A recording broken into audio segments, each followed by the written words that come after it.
Students, welcome back एक बार फिर आप लोगों के बीच और एक बहुत ही इंटरेस्टिंग टॉपिक के साथ। और आज का टॉपिक आप देखें तो मैंने लिखा है मिल्क, और इस मिल्क को आज फार्मेसी के साथ थोड़ा सा एसोसिएट करेंगे, जोड़ेंगे। तो मिल्क देखें हर घर में यूज होता है, सब घरों में मिल्क यूज होता है। हम लोग हेल्थ ड्रिंक के तौर पे इसको यूज करते हैं। और मिल्क अगर आप देखें तो मिल्क को कहा जाता है मिल्क इज एन इमल्शन, यानी मिल्क जो है हमारा एक नेचुरल इमल्शन है, यानी नेचर द्वारा दिया गया इमल्शन है, नेचुरल इमल्शन। और इमल्शन हमको पता है कि इमल्शन हमारा क्या होता है, बाइफेजिक। बाइफेजिक का मतलब होता है कि हमारे सॉल्यूशन को दो क्लास में डिवाइड किया गया, एक तो मोनोफेजिक और एक कहा गया बाइफेजिक। मोनोफेजिक का मतलब हो गया कि सॉल्यूट जो है हमारा, कोई भी सॉल्यूट अगर सॉल्वेंट में डिसॉल्व हो गया तो उसको बोलते हैं मोनोफेजिक। जैसे आपने लिया NaCl plus water, NaCl water लिया तो NaCl वाटर में डिसॉल्व हो गया, इसको हम लोगों ने बोला मोनोफेजिक। बाइफेजिक में कहा जिसमें सॉल्यूट जो है हमारा डिसॉल्व सॉल्वेंट में नहीं होगा, उसको बोलते हैं बाइफेजिक, लाइक ऑयल एंड वाटर। अब इमल्शन देखें तो इमल्शन में दो चीजें होती है, तो फैट होता है और एक होता है हमारा वाटर। ये जो फैट है ये वाटर के साथ मिक्स नहीं होगा। अब इसको मिक्स करने के लिए, यानी जो मिल्क में फैट एंड वाटर है आपस में मिक्स नहीं हो रहा है, तो इनको एक मिक्स करने के लिए थर्ड एजेंट यूज करते हैं। अब जो थर्ड एजेंट यूज करते हैं ये क्या करता है कि देखिए हमने लिया फैट और वाटर। ये जो फैट एंड वाटर लिया जा रहा है, फैट को हम लोग कहते हैं हाइड्रोफोबिक।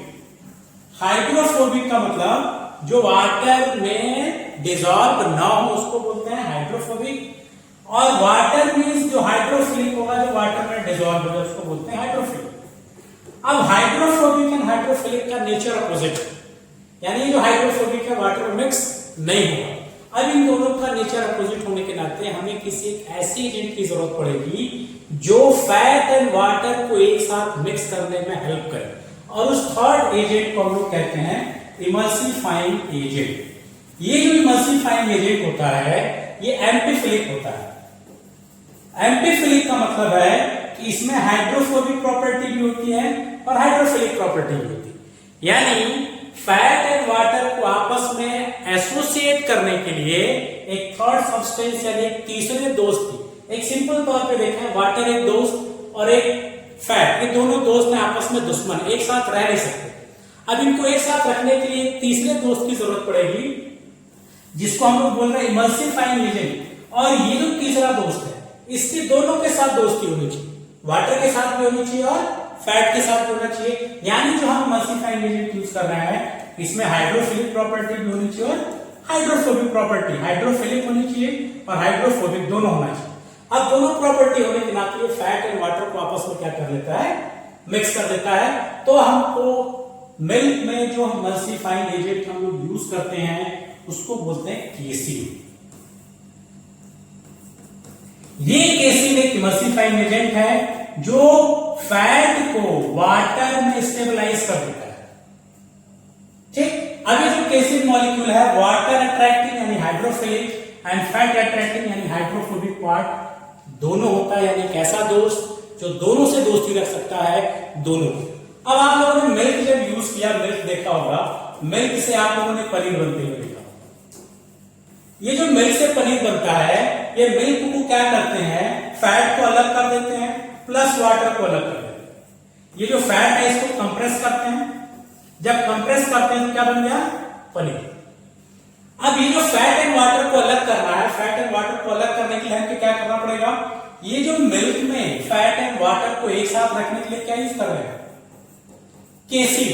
अगर केसीन को यहां से हटा दिया जाए, केसीन जैसे हटेगा ये फैट एंड वाटर के बीच जो बॉन्डिंग थी वो टूट जाएगी, और जैसे फैट एंड वाटर के बीच को जो बॉन्डिंग टूटेगी, फैट अलग हो जाएगा, वाटर अलग हो जाएगा।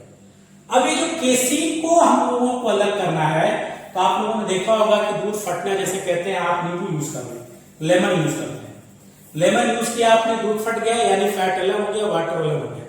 इसको कहते हैं अनस्टेबिलिटी ऑफ द इमल्शन, यानी लेमन ने क्या किया, कुछ ऐसा काम केसिन के साथ किया होगा जो केसिन वहां से रिमूव हुआ, और जैसे रिमूव हुआ फैट एंड वाटर क्या हो गए, अलग हो गए। अब यहां पे लिखा गया एसिड, यानी लेमन में क्या होता है, एसिड। एसिड क्या करता है, केसिन को प्रेसिपिटेट कर देता है।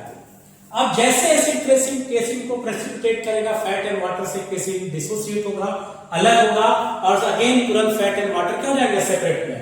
तो एसिड में हम लोग lemon juice, citric acid, tartaric acid, acetic acid हम लोग यूज करते हैं केसिन को प्रेसिपिटेट करने के लिए। यानी जो हम लोग घरों में मिल्क यूज करते हैं, आपको जब भी मिल्क देखें तो आपको तुरंत दिमाग में क्या आना चाहिए, इमल्शन, कि ये एक हमारा नेचुरल इमल्शन है। और नेचुरल इमल्शन यानी ये हमारे पास दो चीजों से मिलकर बना ऑयल है, वाटर। ऑयल जो हमारा इमल्शन है वो फैट है, और इसमें हम लोग फैट एंड वाटर को एक साथ एसोसिएट, दोस्त एक साथ रखने के लिए एक तीसरे दोस्त यानी तीसरे एजेंट की मदद लेते हैं, और उस तीसरे एजेंट का नाम इमल्सिफाइंग एजेंट। और ये इमल्सिफाइंग एजेंट में हाइड्रोफिलिक प्लस हाइड्रोफोबिक प्रॉपर्टी दोनों होती है। दोनों होने के नाते फैट और वाटर को आपस में क्या करता है, स्टेबलाइज कर देता है। और यही अगर हमें क्या करना है, इमल्सिफाइंग एजेंट, ये जो तीसरा दोस्त है, अगर इसकी प्रॉपर्टी को हम लॉस कर देंगे तो अगेन फिर हम लोग क्या करेंगे, ऑयल एंड वाटर को सेपरेट कर लेंगे। Thank you.